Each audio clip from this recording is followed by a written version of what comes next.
화평한 얼굴 반기며 주의 놀라운 진리의 말씀에 전지가 와닿아도다. 나의 진정 사모하는 예수여, 음성조차도 깝고 나의 생명과 나의 참 소망은 오직 주 예수.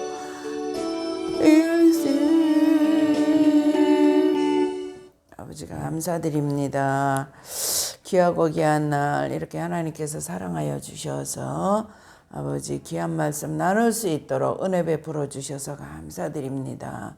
주님의 크신 은혜가, 주님의 크신 사랑이 아버지 하나님 아직 아버지 이 땅을 아버지 심판하지 않고 기다리고 계신 이때에 아버지 모든 믿는 자들이 일어서서 주의 나라를 확장하기를 원합니다. 우리 주님 앞에 감사드리며 예수님의 이름 받들어 기도드리옵나이다.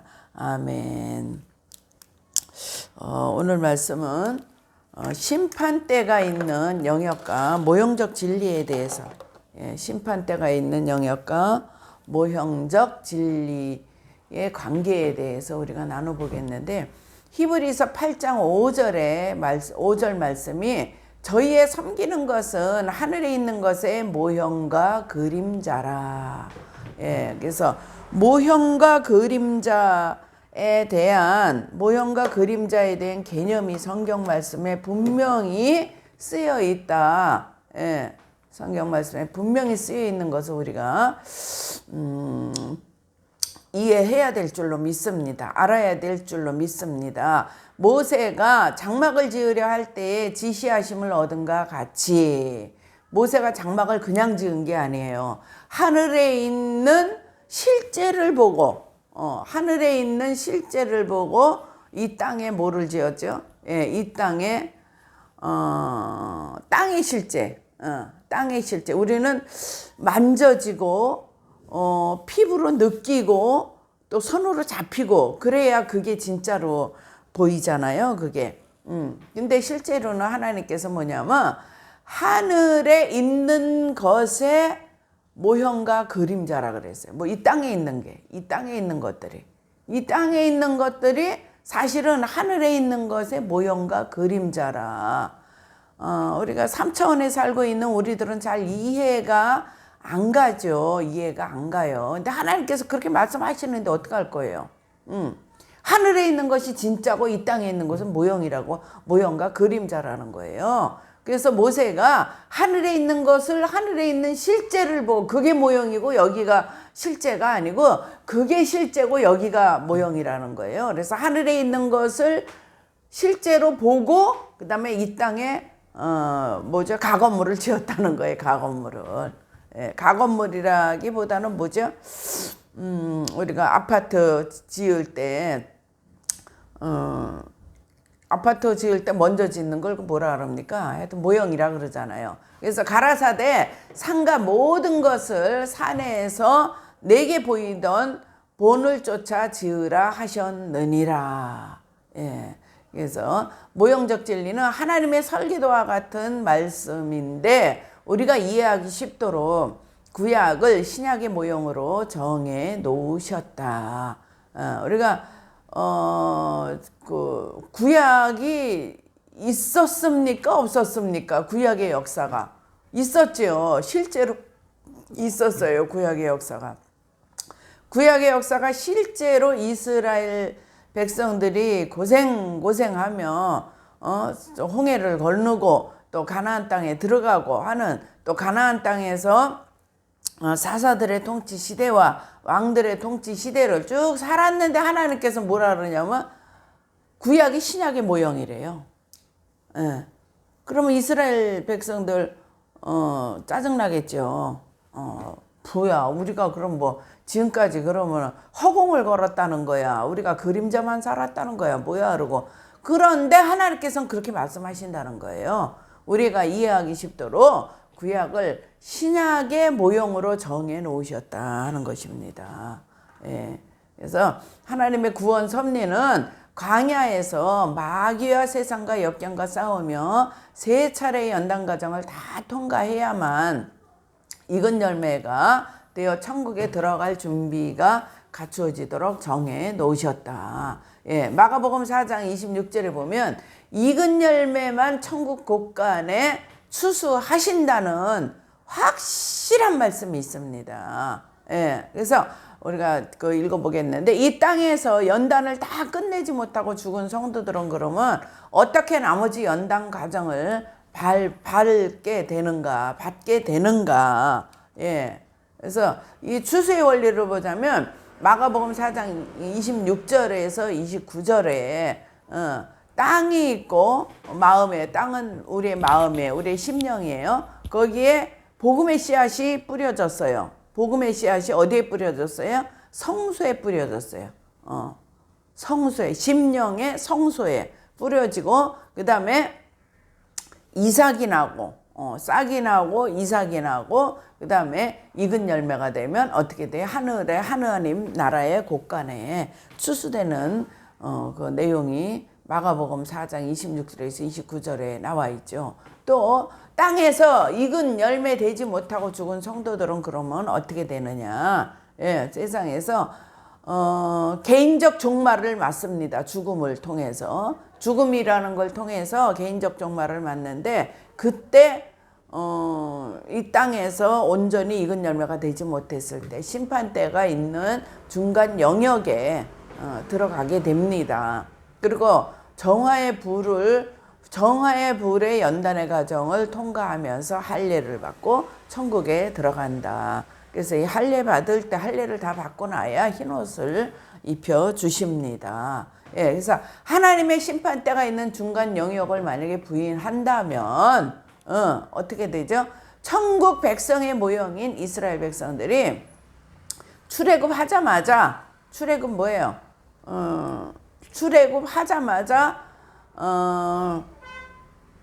곧바로 천국의 모형인 가나안 땅에 들어가게 되는 것입니다.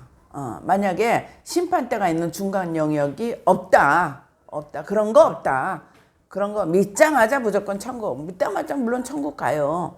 믿자마자 천국 가지만 그 중간에 무슨 역사가 있다고요? 두렵고 떨림으로 구원을 이루어 가야 될, 주님과만 동행해야 될, 주님과 함께 죄를 멸하시며 주님의 성령을 쫓아서 살아가야 될 그 과정이 있는데, 그게 뭐예요? 이스라엘 백성들이 모형적으로 그 살아온 과정을 보여줬다 그러잖아요. 근데 그게 없어야 된다는 얘기죠. 그래서 마가복음 4장 26절 29절에 있는 진리적 모순이 생긴다는 거예요. 예. 중간 영역이 바로 광야 연단 과정에 해당되며 말씀을 지키며 또 연단을 받아 정결케 되는 장소이다. 구원에 절대 필요한 과정이다. 여기서 구원은 득이 과정입니다. 득이 과정. 초기 구원 과정이 아니에요. 생명록에 기록되는 그 과정이 아니라 생명록에 기록되는 과정. 만약에 우리가 스스로 정결케 되어서 연단을 받아 스스로 정결케 되어서 나의 어떤 노력으로 나의 어떤 구도를 통해서 만약에 그 구원에 이르른다고 하면 그건 일반 종교하고 똑같은 거죠. 기독교가. 예, 그건 아니죠. 주님께서 찾아오셔서 내 자녀라고 이렇게 지명해서 부른 그 구원받은 다음의 과정입니다. 다음의 과정. 예.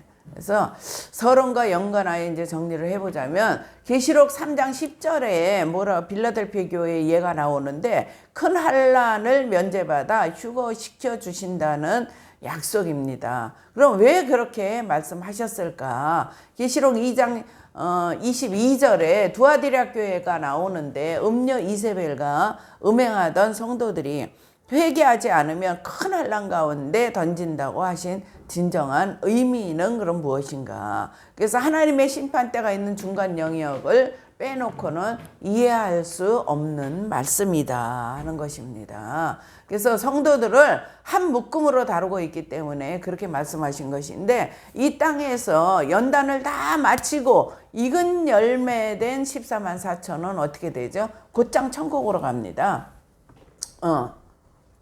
저 익은 열매들, 주님의 신부들도 믿자마자 신부가 된 게 아니에요. 믿자마자 익은 열매가 된 것이 아닙니다. 그 중간에 정말 두렵고 떨림으로 인내함으로 주님이 오라면 오고 가라면 가는 그런 주님과 동행하는 삶을 사는 흔적이 있어요. 흔적이.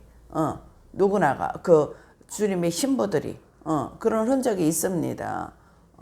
내 목숨을 초계와 같이 주를 위해 버리고 예수님을 위해서 헌신하고 했던 그 과정이 있습니다. 그래서 나머지 이 땅에서 연단을 다 받지 못하고 죽은 성도들은 대강 사는 사람들, 대강 뭐 술 먹을 거 다 먹고 담배 필 거 다 피고 뭐 저 일반 사람하고 또 별반 차이 없이 남의 사기칠 거 다 치고 그러고 죽은 사람하고 같으면 안 되죠. 그래서 나머지 이 땅에서 연단을 다 받지 못하고 죽은 성도들은 심판대가 있는 중간 영역에서 대환란과 똑같은 연단 과정을 거쳐서 천국에 들어가게 하시는 섭리이다. 그래서 우리가 역사적 고찰을 보자면 일단 하여튼 용어의 변천 과정이 있습니다. 그래서 구약시대 때는 뭐라 그러냐면 음부라 그랬어. 음부. 죽은 자들이 공통적으로 가는 것을 음부라 그랬고, 그 다음에 교회 시대 초기 때는 사후 영혼이 부활하기 전까지 중간 상태로 존재하게 되는 곳, 이렇게 그렇게 얘기를 했습니다. 그래서 교부 시대 때는 그럼 뭐라 그랬느냐? 정결케 되지 못한 성도들은 사후 정화의 불을 통과해야 된다. 정화의 불을 통과해야 된다, 그렇게 말했습니다. 또 중세 시대 때는 받는 옥이 있다. 연단받는 옥이 있다. 또 종교 개혁 시대 때는 제3의 처소가 따로 있다. 이렇게 역사적으로 이렇게 표현은 조금씩 다르지만 이렇게 흘러내려온 것을 볼 수가 있습니다. 그래서 중간 영역에 대한 역사적 발달 과정을 보자면 교부 시대 전기 때는 클레멘트가 2세기 때 사람인데 내세에는 두 가지 불이 존재한다. 근데 교정이 불가하다. 불가능한 자들에게 내세에 두 가지 불이 존재하는데 교정이 불가능한 자들에게는 삼키고 태우는 불이다. 삼키고 태우는 불이다. 또 교정이 가능한 성도들에게는 불순물을 제거하는 연단하는 풀무불이다. 그렇게 클레멘트는 얘기를 했습니다. 그렇게 정의를 내렸어요. 또 중간 영역에 대한 역사적 발달 과정을 보자면 교부 시대의 그 어거스틴 4세기 때의 그 어거스틴은 뭐라 그러냐면 정화의 불을 통과하지 않으려면 정화의 불이 이 땅에 있습니까? 아니죠. 각 사람이 내세에 위로나 화를 받게 되는 것은 항상 이생의 삶에서 좌우된다. 이생의 삶을 사는 동안에 내세, 우리가 죽고 나서 위로를 받든지 화를 당하든지 어디서 결정지어진다고요? 이생의 삶에서 결정지어진다는 것이에요. 현세에서 신앙과 행위가 일치하는데 삶의 본질이 변화되어야 된다는 것입니다. 또 정화의 불을 보자면 육신의 죽음과 부활 사이의 중간 시기, 육신이 죽고 나서 육신이 죽었어요. 그래서 이제 뇌가 멈췄고 심장이 다 멈췄어요. 그래야 사람이 죽은 거잖아요. 이게 죽고 나서 그 다음에 부활 사이에 있는 그곳이 어디냐? 정화에 불이 있는 곳이다. 그렇게 누가 얘기를 했어요? 어거스틴이 얘기를 했다는 것입니다. 또 그레고리는 6세기에 정화의 불에 대해 시간과 장소를 구체적으로 제시하여 공인된 교리의 기틀을 마련한 사람입니다.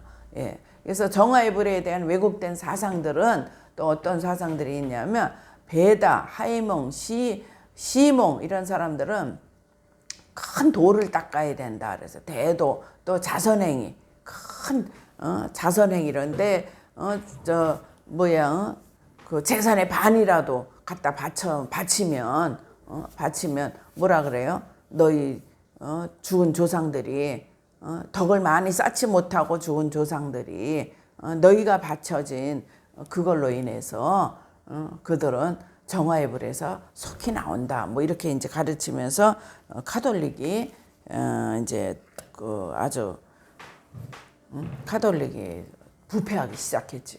예. 그래서 금식 등에 의해 정화의 불에 머무는 기간이 그러니까 금식하고 금욕하고 할 때 정화의 불에 머무는 기간이 단축될 수 있다고 그렇게 가르친 것은 뭐냐? 정화의 불에 대한 왜곡된 사상들이다. 그래서 정화의 불 본래 목적이 왜곡되고 형벌과 징계가 강조되면서 면죄부 판매가 되는 그런 악의 영향을 낳았습니다.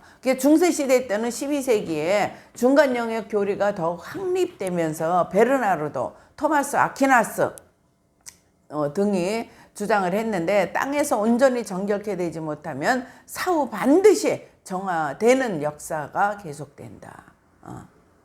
이 땅에 사는 동안에 내 생명이 20년을 살든 30년을 살든 60년을 살든 70년을 살든 이 땅에서 온전히 정결케 되지 못하면 죽고 나서 반드시 정화되는 역사, 정화되는 곳에 가게 된다는 것이에요. 또 종교개혁 시대 때는 면죄부 판매와 그 다음에 연옥교리를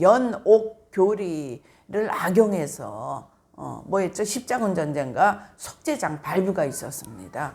9세기부터 14세기까지 9세기부터 14세기까지 십자군 전쟁이 있었고 이렇게 그래서 알브레이트 대주교와 교황이 야합해가지고 베드로 바울 대성전을 건축한다는 명분으로 면죄부를 팔기 시작했습니다. 예, 이게 뭐예요? 바로 정화의 불 또 연옥에 대한 교리를 악용한 것이다 하는 것입니다.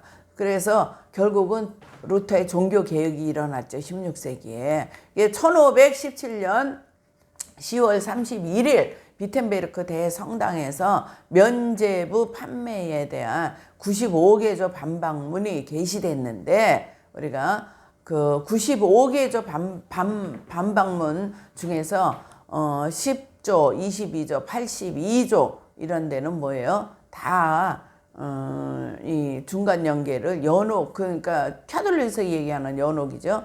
그래서 연옥에 대한 부정이 있었던 것이 아니라 거기에 대한 증거가 95개조 반박문에도 게시를 했다는 것입니다. 그래서 종교개혁의 영향을 보면 교회가 새롭게 되는 계기가 되기도 했지만 신구교의 분리가 있었고 그다음에 연옥 경시 풍조가 만연하게 되었다. 정화의 불은 성경적 근거 없이 이렇게 결국은 어떻게 불신의 결과를 낳았다는 거예요. 그래서 그 루터 종교개혁 할 때까지만 해도 루터 종교개혁 할 때까지만 해도 연옥교리나 아니면은 정화의 불에 대한 그런 뭐 교리라기보다는 그런 어떤 개념이나 사상들이 있었는데 점점점 개신교로 오면서 그 부분이 쏙 빠졌다는 것이에요.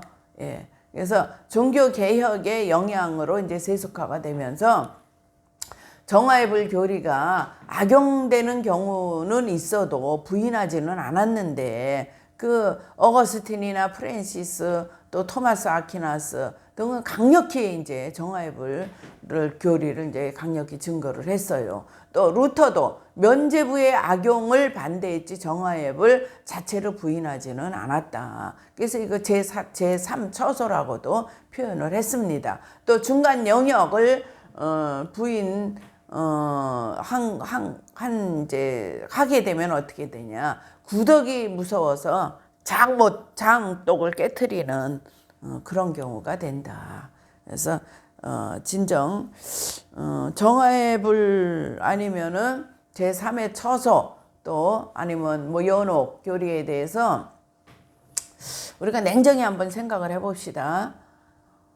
그것을 지식적으로 알았어요. 아, 내가 죽고 나면 끝나는 것이 아니라 내가 이 땅에서 갖고 있던 그 모든 악성과 미움과 그 다음에 불안과 초조를 가져다 주었던 그런 어떤 정욕이나 욕심 이런 것들이 이 땅에 사는 동안에 그 죽고 나서 뿌리 뽑혀야 될 과정이 있다 하고 아는 것하고 모르는 것하고 신앙생활에 있어서 어떤 차이가 날까요? 예, 어떤 차이가 날까요?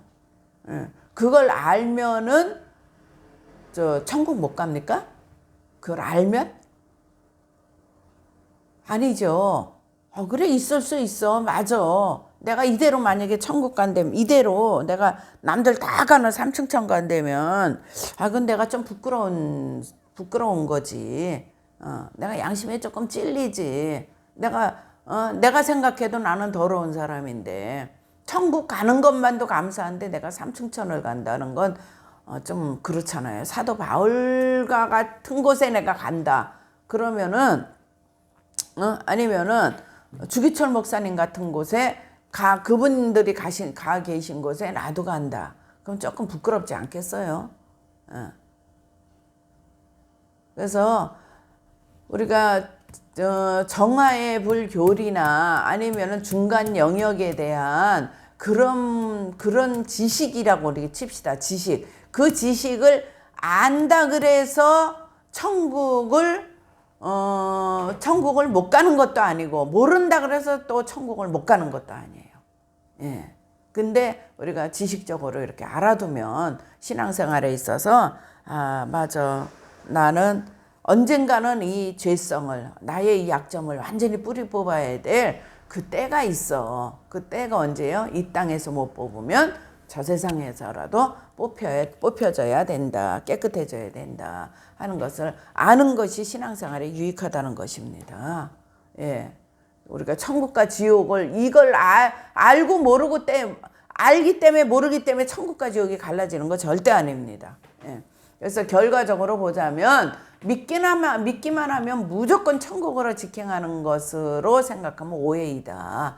또 기복신앙이고 성도들이 세상의 빛과 소금 되지 못한 원인이 된다는 것이에요. 또 교회는 그렇다면 정화의 불 교리를 부인함으로써 믿음 만능주의 또 기복신앙 물량주의 패배하게 된 원인이 된다. 그래서 중간 영역 즉 심판대의 진리를 우리가 알게 되면 어떻게 되죠? 세속에 물들지 않고 건전한 신앙생활과 성화되기 위해서 꼭 필요한 말씀이다 하는 것입니다. 성경책에서 왜 그걸 지워버리려고 하는지 그 이유를 모르겠어요. 지우지 마세요. 그냥 알고 있어도 천국을 가든 지옥을 가든 별 지장은 없습니다. 별 지장이 아니라 아무 문제가 없어요. 근데 알면 어떻게 되죠? 내가 분명히 이 부분에 있어서는 깨끗하게 처리를 해야 될 거야. 알고 있으면 얼마나 좋아요. 또 천국 가서도 그래요. 천국 가서도 회개를 깊이 할 거 아니에요. 회개를. 금방 죽자마자 아이고 하나님 잘못했습니다. 내가 중간 연계가 있는 줄 알면서 정화의 불 장소가 있는 줄 알면서 그러면서 그리스도 심판대가 있는 줄 알면서도 제가 이 땅에서 제대로 성화돼 가며 살지 못했습니다. 그렇게 깊은 회개를 할 거 아닙니까? 그래서 영계의 실상을 보자면 이렇게 해서 영계의 상부 영역이 있고 그 상부 영역은 천상 낙원이라 그래요. 그래서 낙원은 대기소가 아닌 천국이다. 계시록 2장 7절에 이기는 그에게는 내가 하나님의 낙원에 있는 생명나무의 가시를 주어 먹게 하리라.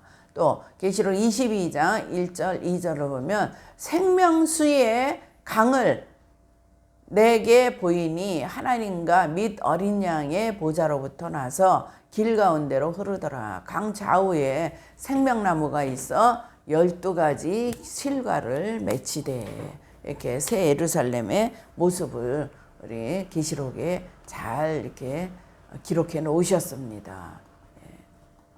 그래서 3층으로 된 천국이다. 그 아래에 교육받는 낙원이 있는데 히브리서 12장 14절에 보면 이 땅에서 거룩해진 정도 또 영적으로 성장한 정도와 상급에 따라서 보좌와 원근이 결정된다는 것이에요. 그래서 시간의 흐름이 없다. 천국에는 낮과 밤의 구분이 없고 그 다음에 속도와 시간이 없고 거리의 개념이 없다. 1, 2, 3층으로 구분하는데 행한 대로 갚아주시는 원리에 따라서 누구라도 1층 천성도, 2층 천성도, 3층 천성도로 나눠지게 된다는 것입니다. 그래서 주님과 3층 천성도는 주님과 이웃사랑으로 3층 천성도는 주님을 더 사랑한, 그러니까 주님이 하라는 대로 혈육의 정을 끊고 나가는 사람들이 뭐예요? 3층 천성도예요. 또 이웃사랑, 인정에 끌리고 혈육의 정에 끌리고 남편과 아내라는 관계 때문에 끌리고 뭐 이러다 보면 이제 1층천, 2층천에 머물러는 경우가 많죠. 그래서 3층천은 보호자가 태양처럼 빛나고 태양보다 더 빛나죠. 하나님이 처음에 태양을 만드신 것이 아니라 하나님의 빛을 만드셨잖아요. 그래서 2층천은 달과 같이 희게 보인다. 또 1층천은 멀리 있는 해나 달처럼 보인다. 그렇다면 예수님 십자가에 못 박히셨을 때 오른편 강도는 어디에 갔을까요? 1층천 저 변두리에 갔을 거 아니에요. 예.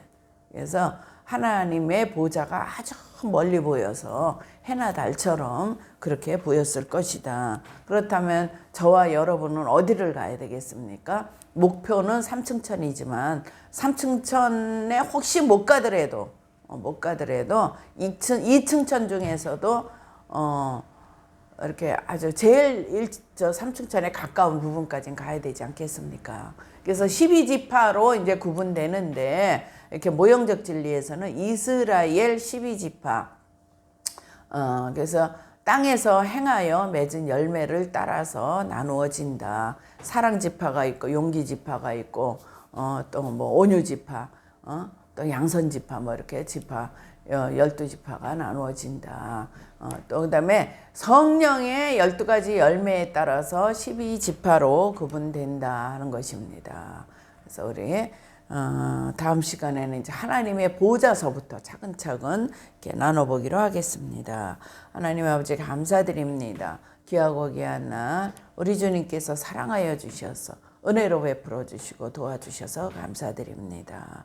하나님의 크신 은혜가 저희 모두에게 임하게 하여 주시되 천국 특별히 3층천을 바라보고 달려나가는 귀한 백성들이 되게 하여 주옵소서. 예수님의 이름 받도록 기도드리옵나이다. 아멘.